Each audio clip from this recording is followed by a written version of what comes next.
Hey everybody, welcome back. Trump, as is always in the news, Trump and his master negotiating skills. So he's brokered a deal for the soybean farmers of the U.S. Can't believe we have to explain this, but for those MAGA cultists who believe Trump is doing nothing but good for the U.S., these are the reasons why we have to explain why he's an idiot. So, as we all know, Trump imposed crazy tariffs on China from 50% to 100% to 125% down to 75%, like back and forth everywhere with no rhyme or reason, no plan, nothing. Like there was no justification. Well, his justifications were fentanyl or bringing back manufacturing because China was taking advantage of the U.S. China's not taking advantage of anybody. It's the corporations that have moved the manufacturing to China to take advantage of the Chinese people, of their slave labor wages with no oversight, no safety measures, no representations, no unions, no nothing. Because they can pay the people whatever they want. They can have the conditions of the factories whatever they want. And it saves them money and their margins increase at the end of the day. And that's the only reason why they bring the manufacturing to China. China didn't tell these corporations that they had to move them to their country to produce the products to be then sold back to the US. The companies chose to do that. So, because of those tariffs, broad tariffs over across the entire board, China says, okay, you want to do that? Then we're not buying soybeans or agricultural products from you guys, which they bought a lot and have been buying a lot for many, many years. The U.S. is good at producing agricultural goods that China needs, and China's good at producing manufactured goods that the U.S. needs. There's problems with both, but they need each other. Anyways, that's beside the point. So Trump thinks he knows what he's doing. Put tariffs. Explanation of why he's putting the tariffs. Still, nobody knows. Again, manufacturing, fentanyl, or tariffs are good for the economy because then they bring in income. Because then he tells the people that it's the manufacturers in China that are paying for it, which is not true. It's the actual end user. It's just a different form of tax. So he's brokered a deal that China is now going to be buying a minimum or maximum of 25 million tons of soybeans for the next 3 years, only 3 years, okay? And that's just max. That's not a minimum. Let's take a look. I want to show you a graph because graphs are a great representation of what has been going on because it's hard to explain things sometimes. Like a lot of people learn by our visual learners. So this is a great example of what's been going on. So let me show you. Okay, so this is a graph representing soybean exports to China since 1996. Okay, going up. 99 it was, let's say 2003 was 11.1 million. In 2010 it was 24 million. 2012 was 26 million. 2014 was 30 million tons. It went down to 27 just before 2016, or at 2016 was 36 million tons of soybeans were being exported to the US, or sorry, to China from the US. And then all of a sudden a drop off. 2016, who became president in 2016? Trump. What happened in 2018? That it went down to 8.4 million tons. Was that first tariff war Trump imposed against China. And they say, screw you guys, we're not buying anymore. See how much it dropped off? It was like that for a few months. They negotiated, and then China said, okay, we're going to start buying again. And it didn't go up right away. It took a few years, okay? Basically until 2020. 2020. Well, just before 2020. But in 2020, it was back to what it was back in 2016. It was 34 million tons. And then it fluctuated up and down during the Biden presidency. You know, tensions between China and U.S. was still going on. Okay? 2024 was still at 26 million tons. Okay? Who became president again in 2024? Trump. And then it cratered. 2025, we're at 5.9 million tons. You know the definition of insanity? Doing the same thing over and over again and expecting a different result? Here we are, another trade war with China because of Trump. Dropped off the cliff. China says, screw you guys, we're doing it again. Guys, you're so unstable. And now we're back at China guaranteeing a maximum of 25 million tons. That's still not. That again, you're not back to pre-tariff sales. Trump is like a bull. No. Trump is like a firefighter who come and torches your home and then puts it out and said, look, I saved your home. Yeah, but you torched it in the first place. No. Don't worry about that. Don't worry about the details. I'm the one who saved you in your home. Because if it wasn't for me, your home would have been burned right to the ground. But look, there's still a wall standing, so you can rebuild from that. What do you think happened to the farmers in 2018 and are happening to the farmers now? Because it took him a while in 2018 to give them a bailout for the soybean farmers, which the taxpayer paid for. This is self-inflicted and the taxpayers paid for it, but it took them a while. A lot of farmers lost their land, generational lands. And it happened again, 2024, 2025. Trump still hasn't given out the bailout to the farmers, soybean farmers. He's planning to give it out. He's given one to Argentina. What was it, the $30 billion to help them out? And now he's talking about they're going to be buying beef from them to help lower American beef prices. But the American farmers, nothing. Stab them in the back. Don't care.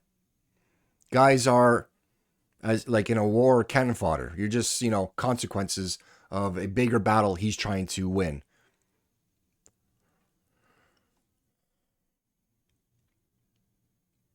I don't know how many, I don't know how many farmers have lost their livelihood or on the brink of bankruptcy or have gone bankrupt. Like a lot of farmers almost like compare them to people who live check by check, who work in a factory, who work in an office, who have no savings whatsoever.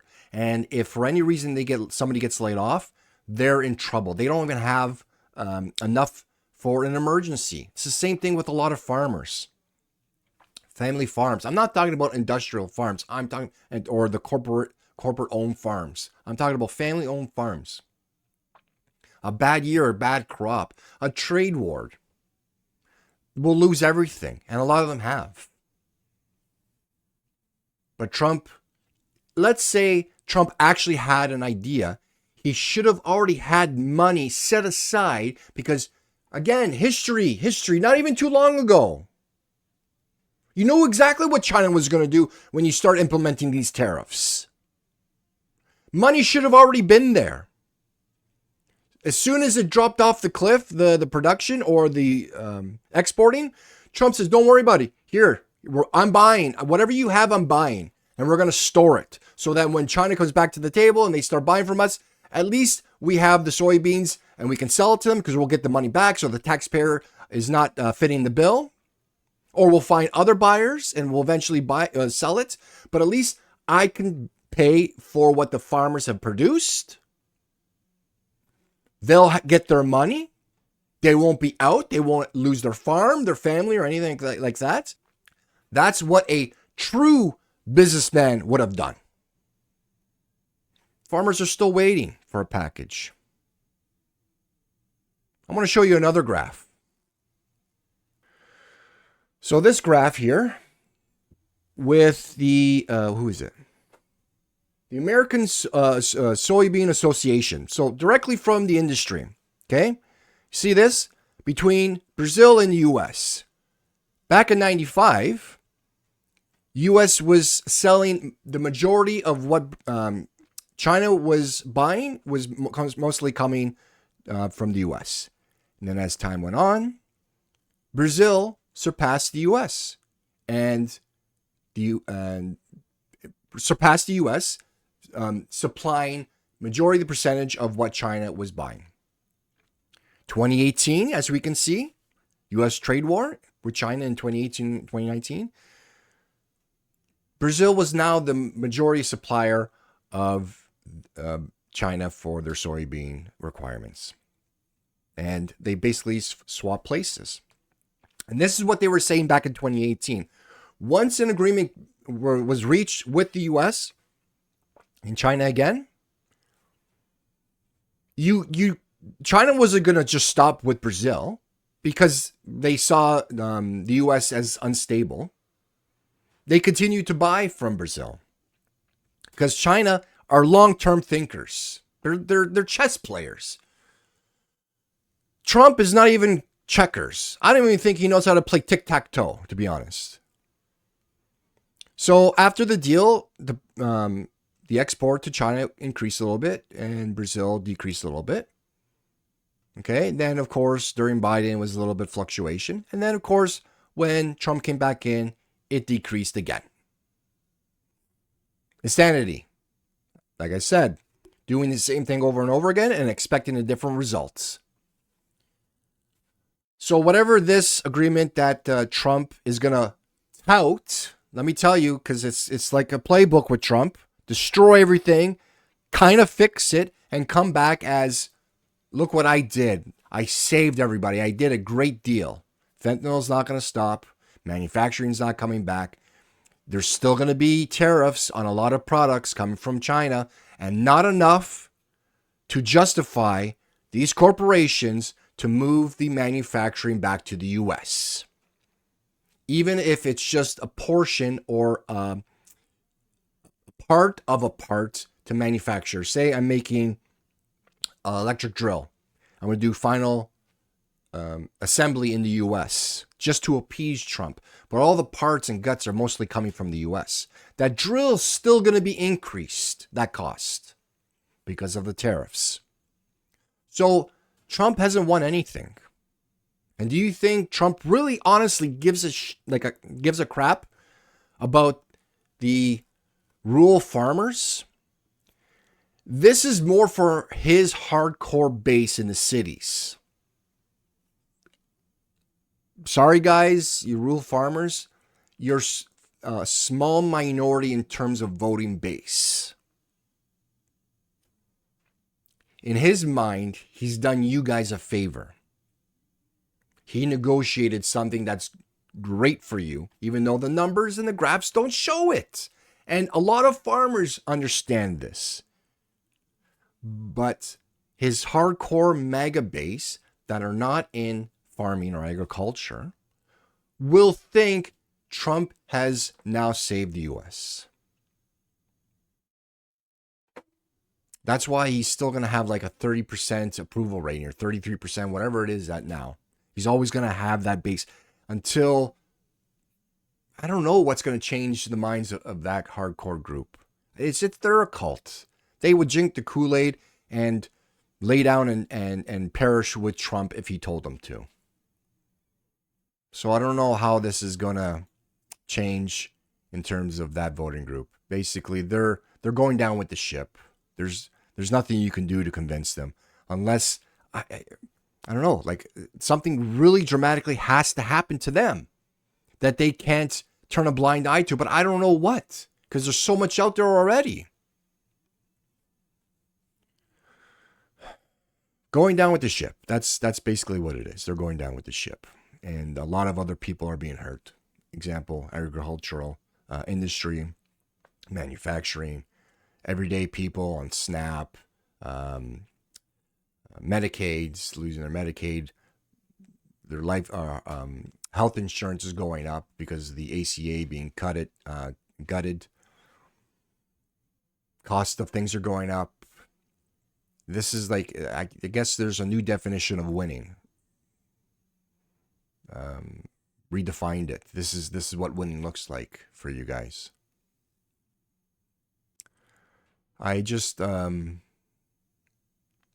wish history was taught a lot more in schools, but we also know what's going on with history being rewritten with January 6th, information being left out, how the education system in the U.S. is being gutted. But anyways, I wish history was a number one course in the U.S. education, because you know the old saying is, if you don't learn from history, you're doomed to repeat the mistakes. Again, that's 2018 and 2024. Same plan, same outcome. Everybody has a goldfish memory, and they seem to forget what happened not even like 6 years ago. And they forget. They think it's going to be different this time. It's such a shame. A lot of people being hurt. Anyways, that's it for me. I hope anybody out there, like, and a lot of people I know, like, if you're not MAGA, you understand, you agree with me on this. Just show them. Just, I know, like, they'll call this fake news. They'll say this has been manipulated by the liberal media. But try not to give up. Just keep spouting the same information. Those type of people, they need to hear, even though you've heard it and it's like beating a dead horse, they need to hear it over and over and over and over again. That's how you get to them, because that's how Trump brainwashed them.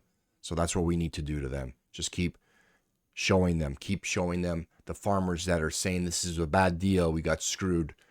Eventually we will get through them. It's painful. It's painful, but it'll happen, and hopefully sooner than later. Let me know in the comments what you think. If any farmers out there have gone through this, what you have done to try to survive, I'd be really interested, and hope you were successful to survive this genius plan that Trump had. I wish you guys the luck, all the best going forward to continue with your family farm. And yeah, so that's it for me. Take care, guys. We'll talk later. Bye.